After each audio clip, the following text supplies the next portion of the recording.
Welcome in to Locked On Knicks. The Knicks win in double overtime, 131 to 129 over the Celtics. Immanuel Quickley has 55 minutes and sets a new career high in scoring. RJ Barrett and Julius Randle have phenomenal games. Mitchell Robinson makes his mark on the game. And the Knicks have won 9 straight and are sneaking up on that 4 seed. We'll talk about it all next on Locked On Knicks. You are Locked On Knicks, your daily New York Knicks podcast, part of the Locked On Podcast Network, your team every day.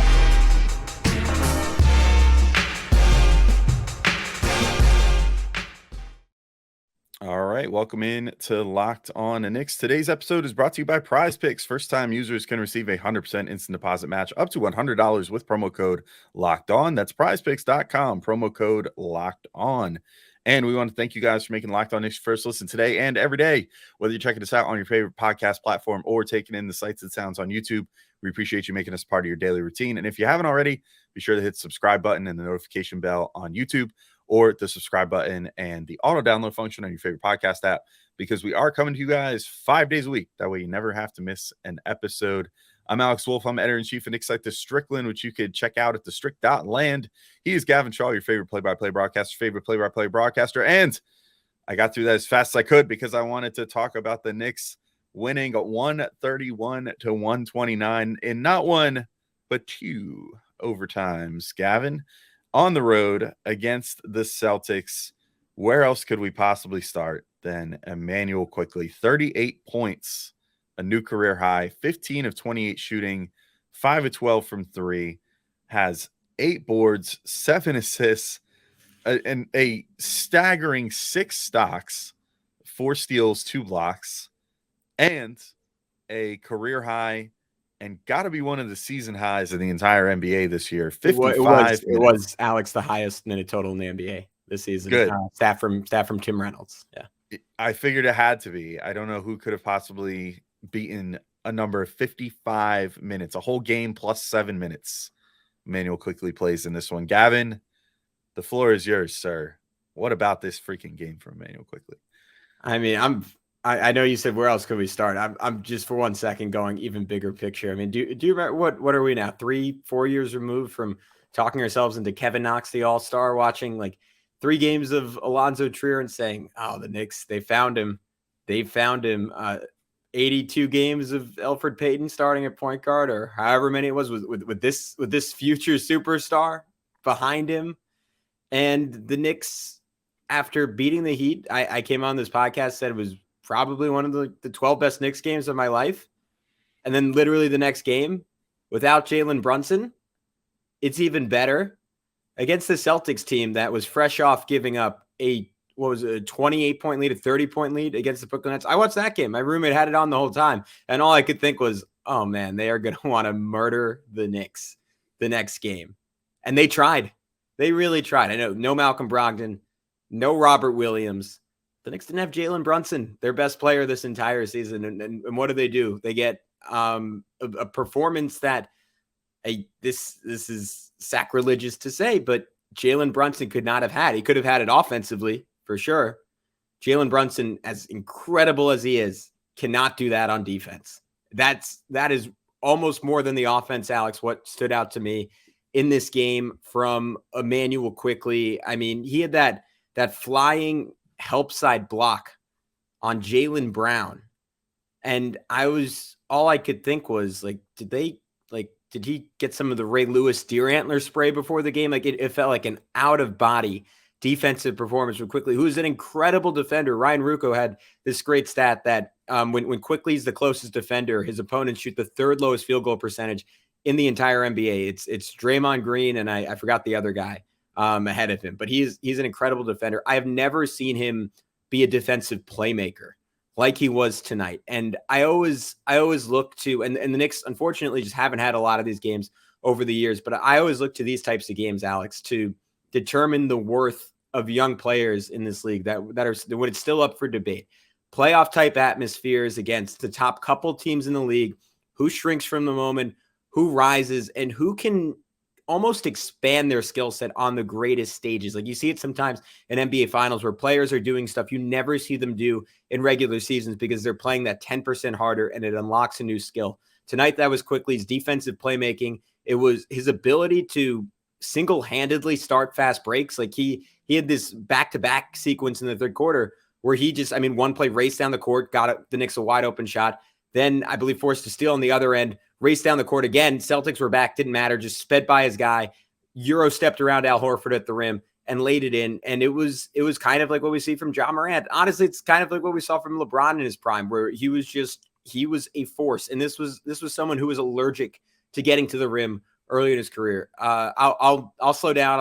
I'll save some stuff for later because I want to hear your thoughts on Immanuel Quickley. But this game felt like an out of body experience, Alex, not just for Quickley, but for the Knicks as a whole. The New York Knicks aren't supposed to win these types of games. The team we saw 45 games ago was not winning these types of games, but all of a sudden they're doing it in incredible, dramatic fashion.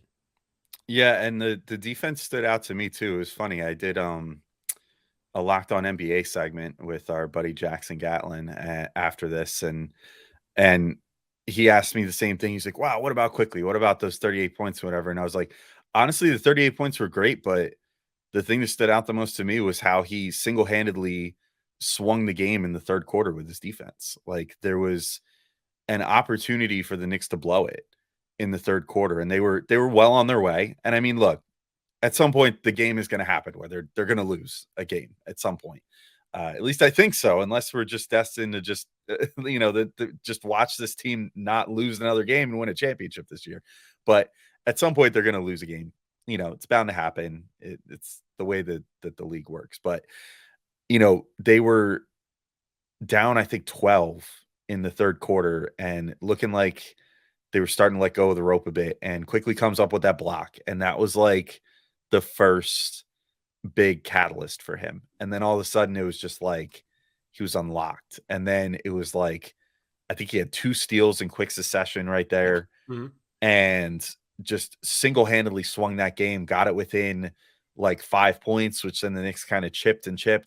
And then Julius Randle hits basically the same 3 that he hit against the Heat the other night. But, to end the third quarter instead of the fourth this time, it puts the Knicks up by 1 going into the fourth quarter. And you could tell at that point that the Celtics seemed a little shook. And, the Knicks did their job there and came back and once again erased the deficit and proved that they're never out of any game, no matter how much it seems like they're starting to let go. And that was all Quickley. Like that was him 100%. And that's the mark that I remember the most from him on this game. Now, of course, it was also really fun watching him score the first 7 points in the second overtime, which is insane. If you think about that, he was already at 50 minutes by the time, or about 50 minutes, I think. No, yeah, had to be. Yeah, 50 minutes. Yeah, 50 minutes and 6 seconds he was at by the time that second overtime started, and yet scores the first 7 points. And I mean, you could watch the expression on his face and how like happy-go-lucky he looked at that moment, and like this. He was dancing. Yeah, he's dancing. He's smiling. He's just having a good time. I mean, this was the performance for him. I'm so happy that he had this game and this opportunity. Like, sucks that Brunson was out for a game, but to get the win anyway, you know what? Brunson could use a little, like get healthy time anyway. Yeah. Like this game on a national stage, this might, ironically, even though it was a start, this might have just secured him the 6th man of the year this year, because I don't think there's any denying the talent that this dude has now. And he's now put it on full display for everyone to see and made everybody feel kind of stupid for thinking like that the Knicks didn't have a shot in this game with him starting instead of Jalen Brunson. Yeah, I have some more thoughts on Immanuel Quickley, and then some on RJ Barrett, Julius Randle, and this incredible team as a whole. But Alex, after this incredible Knicks performance, I am feeling benevolent. I want to help everyone make some money. So I'm going to tell you my picks on PrizePicks for the Knicks Tuesday night game. I am going to take Julius Randle continuing to roll over 25.5 points. I am going to take Jalen Brunson in a triumphant return to have over 6.5 assists. I'm going to take Immanuel Quickley to keep it going over 3.5 threes. Let's get crazy. He's due for a super hot game from distance. I mean, even tonight, that wasn't the only thing he relied on. So how does PrizePicks work? You pick 2 to 6 players, and they go score more or less than their PrizePicks projection. You can win up to 25 times your money on any entry. And the beauty of it is you're not competing against weirdos in their basement who have statistical models and no math at an impossibly high level. You're just competing against the projections on PrizePicks, so it's actually winnable. And they offer projections in any sport that you watch. That includes the NBA, NFL, MLB, and some more obscure ones like esports, NASCAR, tennis, MMA, boxing, disc golf, Euro basketball. So Julius Randle is going to be interested, and so much more. Entries can be made in 60 seconds or less. It's that easy. They offer safe and fast withdrawals, and they're currently operational in over 30 states and Canada. So download the PrizePicks app or go to prizepicks.com to sign up and play daily fantasy sports. First-time users can receive 100% instant deposit match up to $100 with promo code Locked On. If you deposit $100, PrizePicks will give you $100. If you deposit $50, PrizePicks will give you $50. Don't forget to enter promo code Locked On at sign up for an instant deposit match up to $100. All right. I had I circle back to you remember the game he had against Portland his rookie year for Emmanuel Quickley, like him dueling with Dame Lillard. He had maybe 27, 29. It felt something like 16 in the fourth quarter of that game. And look, we both noted on that podcast. I remember really distinctly. It was still one of my favorite games in the last few years. Can't even remember if the Knicks won it, but it was one of my favorite games. There was a star quality to Emmanuel Quickley, and then you flash forward 2 years and you get a whole lot of inconsistency, right? And especially to start this year, it was mystifying to me that he wasn't shooting the basketball well. And he was driving, he was getting the rim better than he ever had. Like the playmaking that he showed last year as a second step was still there. And it's that ever-present reminder that I know you like to say, I like to say on this podcast, that progress for young guys isn't always linear, but there is a turning point for the ones that end up being special. And you can usually mark it pretty clearly on a calendar, like an 8-9 game stretch where you're like, all right, this is where that guy figured out. That's not to say Emmanuel Quickley's never going to struggle again. Like the Knicks might get into the playoffs this year and he might not be able to shoot the basketball. That is totally possible, but you can see something click in a way where they ascend to a different level. And tonight was just a culmination of that for Emmanuel Quickley. I mean, the guy we keep saying over and over and over again just simply does not have bad games. And I think it was maybe 3 episodes ago, I came on and said, yeah, he doesn't have bad games, but he's due for a really hot shooting game. And then he gets the 2 of them back to back. But what stands out to me, we talked a lot about his defense on the offensive end of the floor. I mean, I said it last podcast, I'll say it again. There's a Steph Curry quality to Emmanuel Quickley. Like the dancing really drove it home to me, because I was thinking, all right, who else has kind of the audacity to do that? It's Steph. It's Bones Highland if you catch him on the right night. I mean, there's a few. Dame has that for sure, in his own way, a little more understated, but he doesn't deal with the bounds of normal basketball reality in the NBA. Like the first shot of the game, right? The Knicks won the tip, and like who else would have the guts? Like you're the backup point guard, and you're starting for Jalen Brunson. You're playing the defending Eastern Conference champs, the team everyone thinks is going to get back to the finals, along with the Bucks. And he just comes out and launches a 30-footer to start the game. And then, I mean, Alex, you mentioned the defensive turning point. When the Knicks were down by 14, that was the biggest deficit of the game. He got what was eventually a 21-2 run started by hitting a 30-footer again. And then to start second OT, a 28-footer. You combine that with the ability to get into the lane. His in-between game that was non-existent, and until like you saw bits and pieces of it last year. Like he's now doing start, stop, start again into floaters for big shots. I mean the shot, what was it, 12 seconds left to tie the game in regulation, or was it? Yeah, it was right. Or was it the first overtime? I'm getting everything mixed up now, but it was just a big shot after big shot. And there's just so much variety there. And he did it all with sure, 1 or 2 shots you want back. He wasn't a ball hog tonight. He was passing the basketball when he was supposed to. And I'm curious what you think. And we're going to get into this a little bit tomorrow when we have Dallas Amico, IQ's biggest fan on. But I wonder what the ceiling is here eventually for Emmanuel Quickley. Yeah, I don't know. I mean, it's intriguing because there's going to be a natural cap to what he can accomplish right at this particular moment because of the fact that Jalen Brunson exists. and so he's not going to be the starting point guard anytime soon. And does he then become the starting shooting guard? Honestly, I kind of love him where he's at right now. Like I like the fact that he's coming in and he's providing this shot in the arm. I appreciate the fact that RJ is sort of being held back and or like staggered to be with the bench. I think that's helpful to him, and that's the best way to utilize him. I think that it really that's sort and the combo with Hart too. I mean, Quickley and Hart just go together like peanut butter and jelly. They're fantastic. So if that's ultimately what his like ceiling is at this particular moment, then that's fine. But it is going to be interesting. We're going to run into a situation where this coming summer Quickley is going to be eligible to get paid. And what does he end up getting paid? Does he become a 20-something million a year player? Does he start making close to what like RJ Barrett or Jalen Brunson make? Quite frankly, like 20 to $25 million a year. And what is that going to mean for how the Knicks view him going forward? Because obviously I think they're going to look to probably retain Quentin Grimes as well when that decision comes up a year from this coming year. You know what I mean? So there's all these decisions that are going to come up, and I don't know what the right answer is right this second, but I don't know if it really matters for now. I think, through the rest of this season, I think we could kind of just enjoy the ride with Quickley and hope that he wins Sixth Man of the Year, and that'll be his big, achievement for this year. But it is games like today where it makes you sit back and think like, yeah, he could definitely find something better. And there's like not find something better, not on the Knicks, but like find a better role for himself even on this team where he potentially starts at some point. If you felt like you had somebody off the bench that could provide that same amount of value like he does. And, I don't know who that ends up being. If you end up moving Grimes to the bench, if you would try moving RJ to the bench, maybe is like his place to come from and sort of play the Quickley role, like what he's doing now.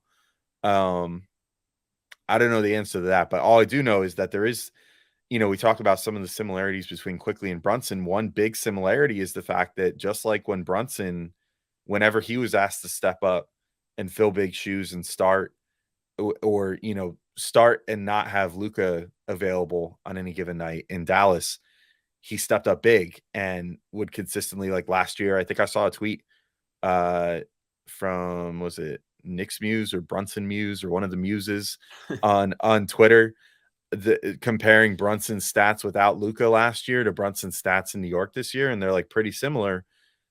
If you look at Quickley's stats when this year when he's had to start, pretty crazy stuff. Like he's like a 20-point per game scorer and puts up starters numbers like in starters minutes. So it'll be intriguing to see how things go with him over the course of the rest of his career, even just the rest of this year. But like I said, I hope that I'm willing to just, because of how great this team is right now and how great the vibes are and everything, I almost want to backburner some of these thoughts about Quickley for now, just because they're not fun thoughts to have about like, who's gonna have to get this place so that the really good guy that plays off the bench can start and maximize his full potential or whatever. I think that's a problem for another day, but for now, it's pretty cool to know that this guy does have this latent ability to be a potential star in him that shows out big time on certain games.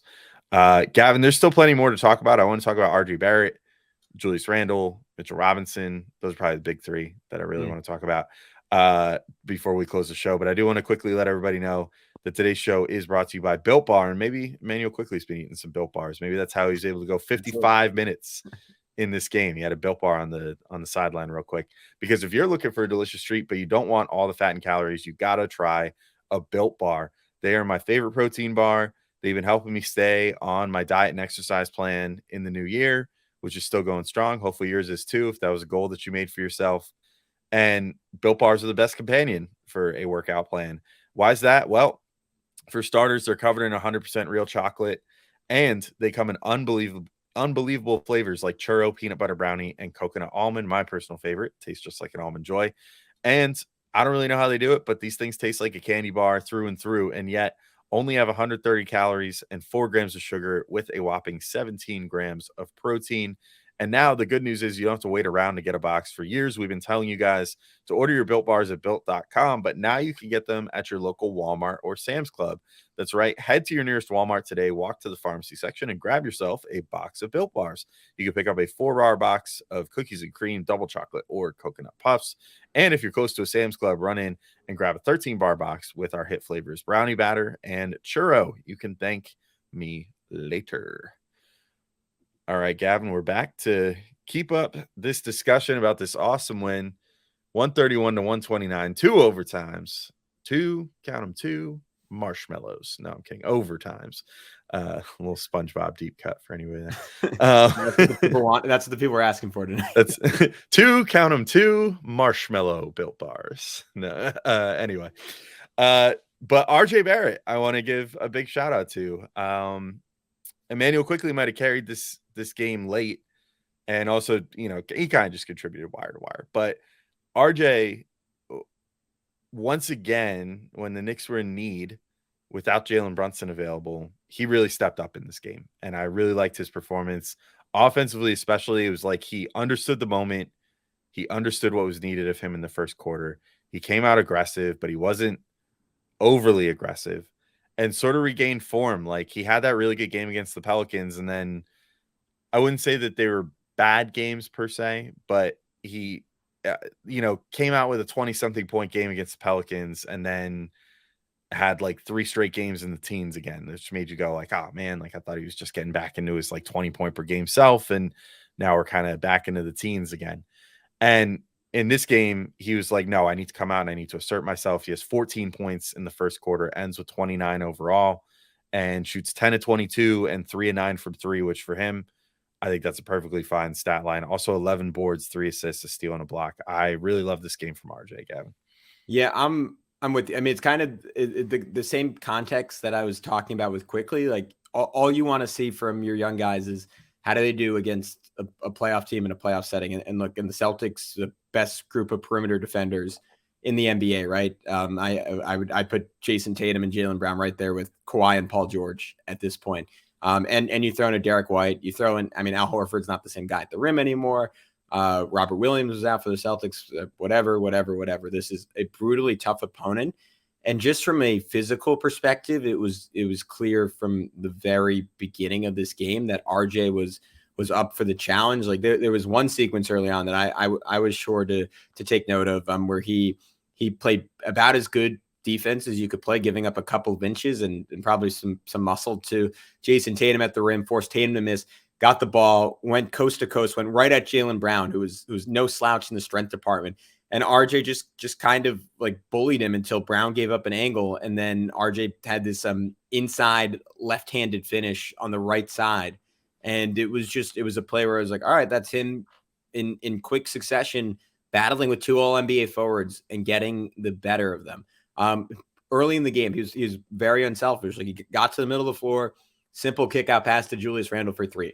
Nothing fancy, pretty much your meat and potatoes, drive and kick offense. But from RJ, we always talk about this. That's all I ever want from the guy. Just make the simple pass. And there were times in this game where he got a little too shot happy.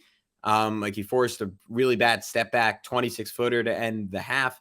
There was another play. Maybe I'll post the screenshot somewhere, though. I don't really feel like doing it after this game, but where he again shot over double team, and you saw Quentin Grimes like staring at him, hands up, and then doing the clap after and being like, all right, shoot, I should have gotten the basketball there. And you see that with RJ all the time. But this was a night where like those few errors, like he made up for.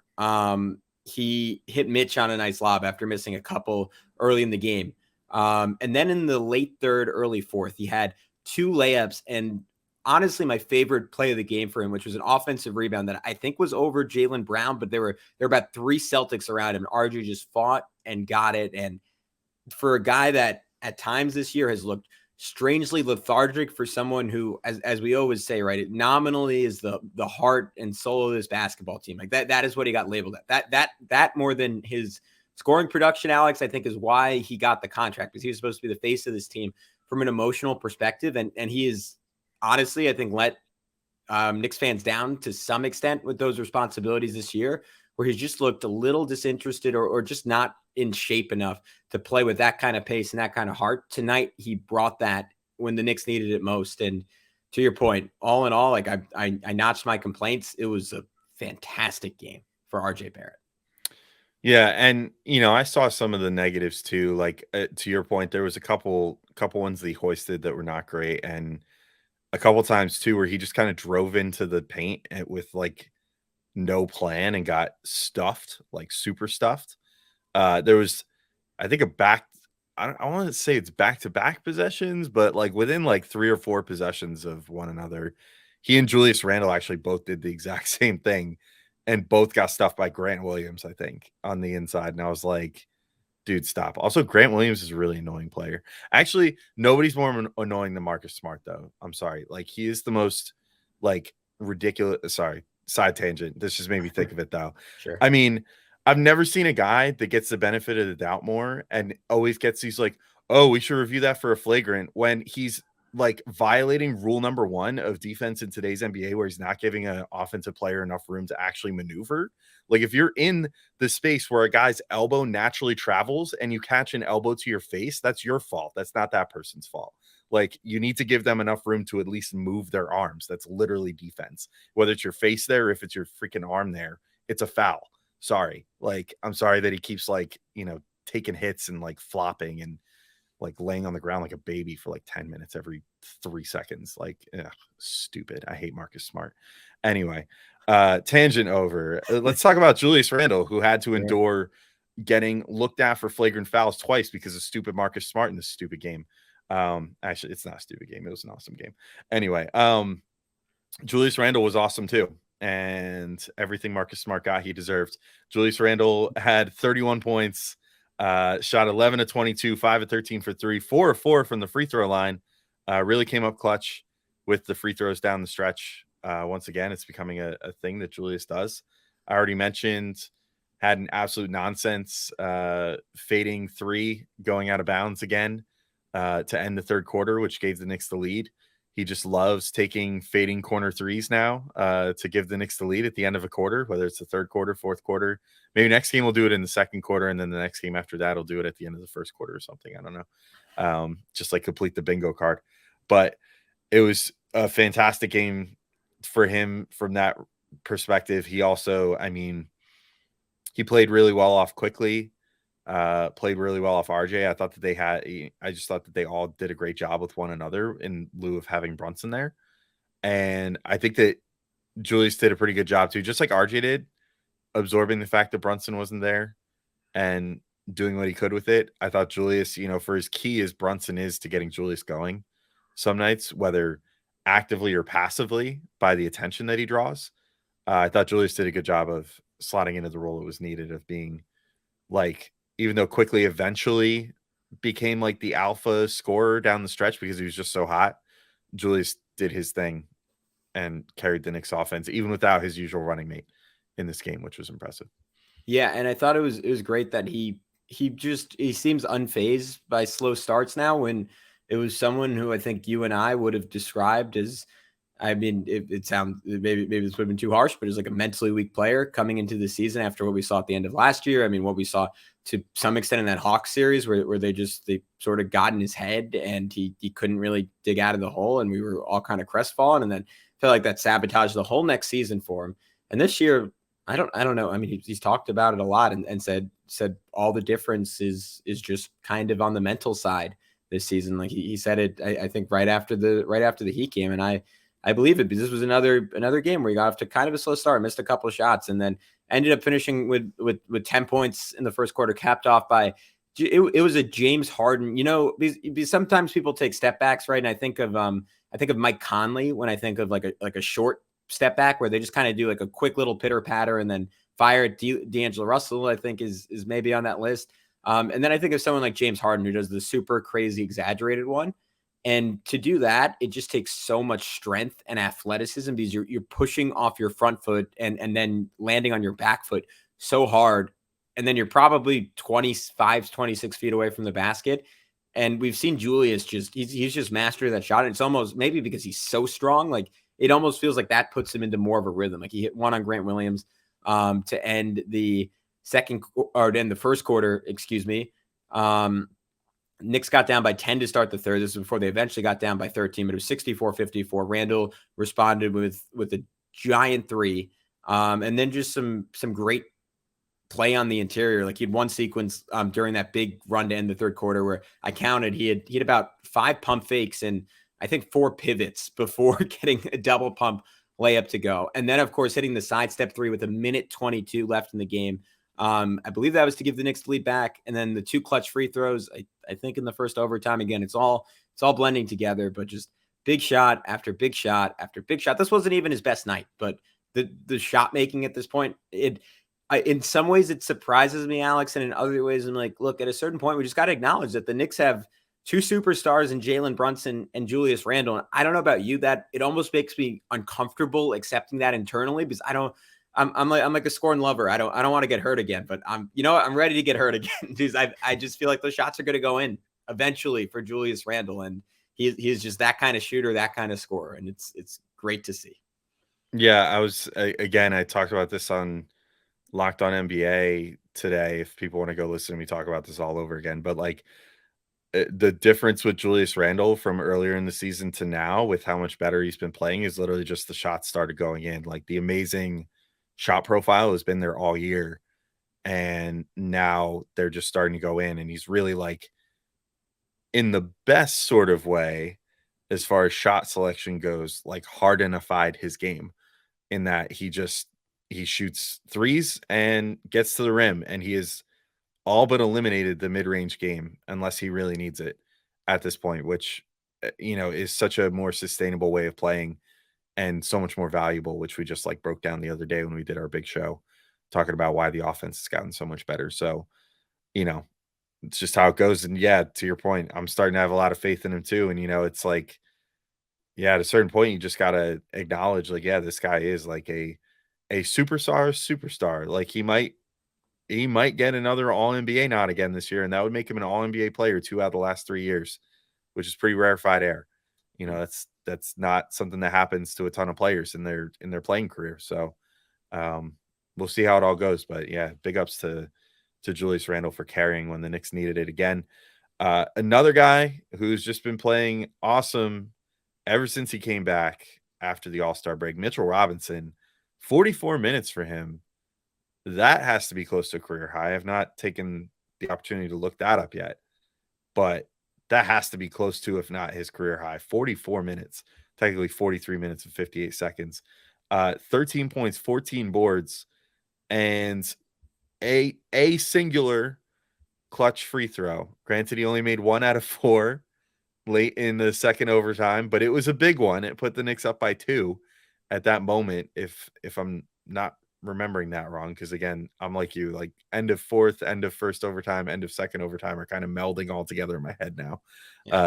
After this, but he managed to hit a free throw when the Knicks really needed it, but those free throws wouldn't have even existed, or free throw attempts wouldn't have even existed without him being such a dominant force on the glass once again. And he ended this one with 7 of each type of rebound, 7 offensive rebounds, 7 defensive rebounds, for a grand total of 14. And his presence was so huge to me. I mean, it got to the point in those overtimes where he still was going strong enough, and the Celtics, some of the guys on the Celtics were starting to get gassed, that they basically had no choice but to just hold him down. Like they were literally grabbing his whole arm. Like it was actually kind of comical. I don't like Richard Jefferson much. I think it was Richard Jefferson that made the call of like, oh yeah, I guess Horford got him a little bit. It was like, no, he grabbed his entire forearm and held him down when he tried to jump. Like that was not like a little incidental contact. Like this is what they were having to do to keep Mitch away from rebounds late in this game. So big ups to Mitch again. He talked about the conditioning in his in one of his interviews. I think it was a Rebecca Harlow quote. He talked about how while he was out nursing this hand injury this past time, that he really kept his conditioning up and really felt like it was almost like a second training camp for him to get back into like cardio shape again and whatever. And that's really showed. I mean, there's no better way to show it than a game where you have to play almost 45 minutes, and he did it in this one. So big ups to Mitch, where a guy who conditioning has been an issue in the past, really coming through big this game. Yeah, and the only question I had about Mitchell Robinson in this game is I'm curious, and maybe I didn't get a chance to look, but maybe Tibbs had some post game comments on it. Was what Al Horford did to the New York Knicks tonight, and then it almost cost them the game. Is easy again. We've been talking for 40 minutes, Alex. We could probably talk for 3 hours, and there would still be things that we miss in terms of everything that happened in this game. It was a lot going on, and we got 10 extra minutes of it, but if you remember, Julius Randle hits that sidestep three I was talking about. Minute 25 to go in the ball game. The Knicks were up 111 to 104. This game appeared to be over. They have a really good defensive possession. They make the Celtics take 17 seconds off the shot clock, and then Al Horford, for like the millionth time in this game, is left open. He made a 27-foot three-pointer, and that ultimately kickstarted the sequence that allowed the Boston Celtics to come back in this ball game and tie it up. And incredibly, this Knicks team had the heart, the resiliency, the guts, the skill, the nerve, whatever adjectives you want to throw on there. There can't be too many to still pull it off. But I was sort of left wondering, I wonder if that was a schematic choice from Tom Thibodeau to tell Mitchell Robinson, hey, play off of Al Horford and guard the rim, or if that was Mitch just sort of freelancing and it coming back to bite the Knicks multiple times in this ball game. And part of me thinks that is too harsh of an assessment, and that the Celtics, for a reason, are one of the best teams in the NBA. At times this year have operated as like literally the best offense in NBA history. Like for the first 15 games of the year, though, those were the kind of numbers they were putting up. And I go back to their series against the Bucks, where the Bucks in game 7 of that series just sort of like threw their hands up in the air and said, all right, we got to concede something. We're going to let Grant Williams shoot 1,000,000 threes. And Grant Williams he was like 7 of 19 from 3 in that game and led the Celtics and probably to a victory. And I kind of think that's maybe what we were seeing from Tibbs, where he was like, you know what, I would rather like test if Al Horford's cooking tonight rather than let Jason Tatum and Jaylen Brown go to the rim over and over again. Because for the Knicks, for as good as their perimeter guys were and are in this game, Alex, they're still giving up size. Like Immanuel Quickley, there were a couple of times where he guarded Jaylen Brown perfectly, but Jaylen Brown was 4 inches taller than him and was just finishing over him.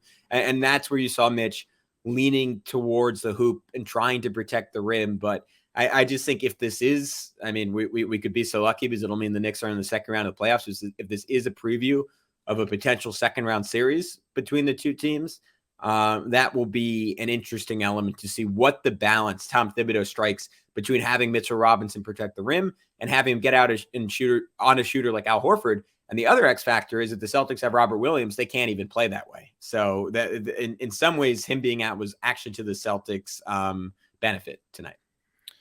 Yeah, and that's always the issue with Mitch, is the getting out on true 3-point shooting centers. And Al Horford still to this day, I mean, the guy just doesn't fade at all. Like, I mean, he should be taking a step back at some point one of these days, but he just continues to be like one of the most solid guys where like he is a legitimate knockdown shooter at this stage in his career, but also can still rebound and defend at a high enough level to stay on an NBA floor. And so he's like the ultimate matchup nightmare for Mitch because he could do everything. Like he could do all the dirty work stuff and shoot the three, which is not great for Mitch. But to my eye, and I'd have to go back and watch again, particularly in like the second half, but to my eye, I thought that Mitch started cheating out towards the perimeter a little more as the game went on, whether that was a decision of his own or if that was something that Tibbs told him to do. Either way, whoever decided that deserves a little bit of credit because I think that they did, as the game went on, defend the perimeter a little better. And whether it was directly Horford or not, or whether it was other guys, like if Mitch drew a switch on the perimeter, I thought that he was doing a good job of sticking with this guy out there a little more. I seem to remember one that stood out in my head was like he got switched on to Jaylen Brown at one point and put up a really good contest that left Jaylen Brown's shot like really short. And it clanked off for him instead of going in. So yeah, I don't know. I thought it was a good adaptive performance from Mitch, but good far outweighed the bad, I think. Yeah, I also just remembered his once a year crazy drive and dunk that he had in the first quarter, which was nuts. Where he just toasted Derek White, got to the rim. Would love to see that once a game for him. We're never going to get it, but it's whenever it does come up, it is a gift to all of us. Yes, it is. It's the once a year reminder that Mitch can dribble a basketball. He spends all off season working on it for those 2 plays a year. Yeah, take 2 dribbles and Yeah. 2 giant steps towards the rim and dunk it. Yeah. So always good to see. Anyway, Gavin, I think we've reached our gloat limit here for this game. So I think we can wrap on up and just say another fantastic win for the Knicks. They will be going for 10 straight in maybe the gamiest trap game ever on Tuesday against the Hornets, who are now without LaMelo Ball for. Yeah. Can I just say, Alex, I got really lucky because a friend was nice enough to take me with him, and I was sitting like 5th row in back of the basket to watch the Hornets play tonight against the Brooklyn Nets. Julius Randle was joking about sitting that game. He should sit, and the Knicks should still win by 40. The Hornets are that bad at this point. Right. And to your point, that probably means the Knicks are going to lose this game, but I guess we'll see. Well, maybe we could get a 24-minute Julius night or something. Like he just plays the first half, like all 24 minutes, and then that's it. And then you can sit. Maybe they'll get up by like 45. I guess we'll see. But until then, thank you all for listening. And we will talk to you guys all soon with a number of more episodes this week, including one with Dallas Amico coming out on your feeds tomorrow. One of our best buddies who's really smart and loves Emmanuel Quickley. So if you love Emmanuel Quickley too, you owe it to yourself. Check it out tomorrow. But until then, thanks for listening, and we'll talk to you soon. Peace out.